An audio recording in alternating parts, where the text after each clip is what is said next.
Fala pessoal, nessa aula a gente vai falar sobre distância focal.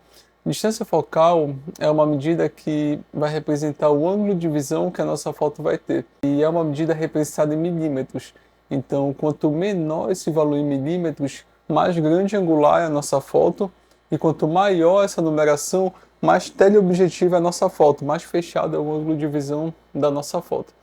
Tá? E a gente vai classificar a distância focal das nossas lentes em três famílias: as grandes angulares, as normais e as teleobjetivas. Beleza? Olha, aqui nesse slide a gente percebe bem a diferença entre elas. Olha, aqui a gente percebe as grandes angulares, olha, a gente percebe que tem essa variação de 35 milímetros, 21 milímetros, 10 milímetros, né? E quanto menor essa numeração, mais a lente fica grande angular, né? Aí tem as lentes normais, que são as lentes de 40 a 60 milímetros, tá? Então as lentes normais, elas são as lentes que não vão ter muita distorção, são que assemelham mais com a nossa visão, com o que a gente está vendo, tá? E a gente tem as lentes teleobjetivas, que são as lentes com um valor em milímetros maior, então 70, 135, 140, 400 milímetros, 500, que são as lentes que a gente vai usar para fotografar lua, fotografar coisas distantes, pássaros, animais, tá? Então, uma revisão, né? A grande angular a gente vai fotografar paisagens, né? Com ângulos de visão bem amplo. As normais têm um ângulo um pouquinho mais fechado e as teleobjetiva tem mais fechado ainda e chega mais distante, né? Então, para fotografar coisas longe. E agora a gente vai entrar em cada uma das lentes. Tá? Então, na lente grande angular, como o nome já diz, a gente vai ter um grande ângulo de visão, tá? E elas vão ser, como a gente já disse anteriormente, elas vão ser representadas por milímetros, por valores menores. Então, por exemplo, 24 milímetros, 14, 10 milímetros, tá? E a característica principal é ter esse grande ângulo de visão, um ângulo de visão mais amplo, e além disso, quanto mais amplo é o ângulo de visão, mais distorções a gente vai ter na foto. Tá? Então, uma característica dessa lente são as distorções. Eu não sei se vocês já perceberam, por exemplo, em fotos de celular, né, quando a gente faz uma selfie muito próxima do rosto, a gente fica com um rostão, né, um rosto meio distorcido. Então isso daí é porque a câmera selfie é uma grande angular e quando a gente aproxima do rosto, a gente fica com essa distorção, né? Então ela tem essa característica, né, que a gente tem que, não digo tomar cuidado, mas tem que ter consciência para saber usar, né, do jeito que a gente quiser, porque a distorção não necessariamente é um erro, é um efeito que pode ser bom ou ruim para a nossa foto de acordo com o que a gente quer fazer. Aí aqui tem algumas fotos, só para a gente ter uma ideia, já olha, então nessa foto aqui, a gente percebe que tem um ângulo de visão amplo, que a gente conseguiu registrar aqui uma igreja, que é bem grande, a gente conseguiu registrar ela toda em uma foto só, e naturalmente a gente tem distorções nessa foto, né, porque para caber tudo, um espaço tão pequeno, teve que distorcer, né, e aí a gente percebe que essa distância focal foi 10,5 milímetros, é aquela lente olho de peixe, né, que você já deve ter ouvido falar.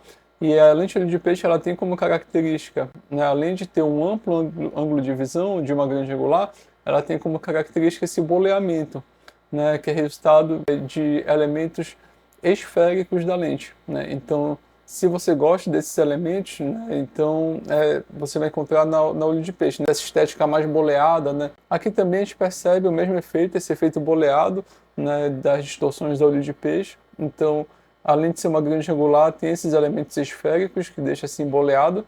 Novamente, uma lente 10,5 milímetros, tá? E aqui é interessante porque essa foto também foi feita com olho de peixe, mas olha aí o que acontece, ela não está com aquela distorção. Por quê? Porque essa distorção também ela tem a ver com a posição do fotógrafo na cena. Se eu estiver muito embaixo, então vai ficar mais boleado. Se eu estiver mais em cima, vai ficar boleado ao contrário. Se eu estiver no mesmo nível do horizonte, aí vai ficar menos distorcido, né? Então, esse boleamento também tem relação com a distância do fotógrafo. Essa foto aqui, olha, foi feita com uma 14 milímetros, que também é uma grande angular, né? Como a gente já viu, abaixo de 24 milímetros vai ser uma grande angular. Mas nessa foto, ela foi feita com uma lente que tem elementos asféricos. Esses elementos, eles corrigem as distorções. Então, são lentes muito usadas em fotografia de arquitetura, fotografia de interiores, fotografia de paisagem, quando a gente não quer esses elementos boleados na foto. Se vocês quiserem lentes assim, aí vocês procurem, né? Lentes com elementos asféricos. Essa daqui é uma 14 milímetros, certo? Então a gente percebe, né, a característica principal, duas características importantes das grandes angulares. Uma, o grande ângulo de visão, né, um ângulo de visão bem amplo, e a segunda são as distorções, né? E as distorções que elas aparecem mais nas bordas da foto, né? Então é uma coisa que a gente tem que estar sempre prestando atenção, né? Se a gente não quiser uma distorção tão intensa, né? Então a gente tenta colocar os elementos mais para o centro, né? Porque é uma distorção que vai aparecer mais nas laterais da foto. E aqui também, olha, tem uma informação importante. Eu coloquei aqui no e-book de vocês a distâncias focais de lentes grandes angulares em sensor full frame de 14 a 35 milímetros. Mas quando o sensor for APS-C, olha, tem uma mudança de 8 a 24 milímetros. Né? Por que tem essa diferença? Porque lembra que existe fator de corte? A câmera, quando ela tem um sensor APS-C, ela dá uma sensação de aproximação, né? Porque ela tem um corte aqui assim, né? Um corte menor do que o full frame. Então, quando a gente coloca uma lente grande angular numa câmera APS-C, aí a numeração tem que ser inferior, né, em relação ao full frame para poder realmente ter esse impacto de grande angular. Porque se a gente coloca uma 35mm, uma lente 35mm numa câmera APS-C, ela nem vai parecer grande angular, porque ela vai ter um ângulo de visão bem fechado. Então, se vocês não lembram muito bem, é só voltar na parte do fator de corte que vocês vão entender um pouquinho melhor. Se o sensor for APS-C, a gente vai ter que usar uma lente mais grande angular, né, para poder ficar como se fosse no sensor full frame. Quando a gente usa uma lente grande angular num sensor APS-C, para ela ficar parecida com o sensor full frame, ela tem que ser mais grande angular ainda. Isso vai resultar em mais distorções no sensor APS-C. Então, isso é uma análise interessante. Ok, depois da lente grande angular, a gente passa para as lentes normais. Ela tem esse nome normal porque são as que mais se aproximam da normalidade do que a gente vê, que não tem muita distorção, não tem muita coisa diferente. Né? Então, a gente vai encontrar medidas de 50 a 60 milímetros, né, quando a gente está falando de sensor full frame, e 30 a 40 quando a gente está falando de sensor APS-C, uma medida equivalente. As lentes normais são muito usadas em fotografia de retrato, ensaios, eventos. As pessoas usam muito isso justamente porque elas não têm distorções como a grande angular, né? Então, são mais fiéis ao que a gente vê. Olha, então aqui um exemplo de foto de retrato, mas elas não precisam ser usadas só em retrato também. Pode ser usado em detalhes, em fotografia em street photo, fotografia de paisagens, né? Tem várias utilidades, mas elas são muito usadas realmente para quem faz ensaios. Então, se vocês têm interesse até em fazer ensaio, vou logo dar uma dica. Tem uma lente que é cinquentinha, né? Cinquentinha 1.4, 1.8, que realmente muitas pessoas gostam, né, da estética dessa lente, que eu usei. Ah, não, pensei que tivesse usado nessa foto, mas não usei. Eu usei aqui uma 60, que foi uma parecida, mas enfim, é bem próximo da estética dessa foto que vocês estão vendo.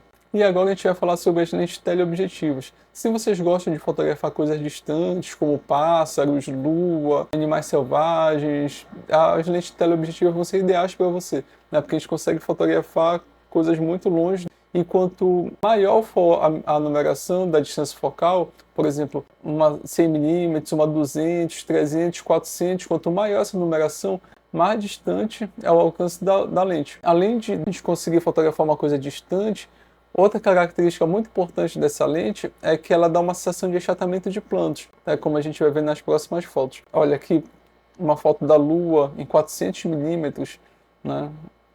Aqui foto de pássaros em 400mm também. Aqui a gente tem uma foto de um barco em 330mm. Né? A lente que eu mais uso, a teleobjetiva, é essa daqui. Olha, vocês podem ver como ela é grande, né? Ela vai de 100 a 400mm e é a minha lente preferida, eu gosto bastante. Essa aqui tem 1,5 kg, mas tem lentes teleobjetivas também de 300mm, né? De 70 a 300, que é mais leve e é mais em conta também. Tem modelos mais modernos dessa lente, essa 80-400, tem uma 100-400 da Canon para mirrorless, que é muito mais leve. A tecnologia já mudou muito essa lente antiga, né? Então vocês não precisam estar carregando equipamentos pesados para fotografar com teleobjetiva.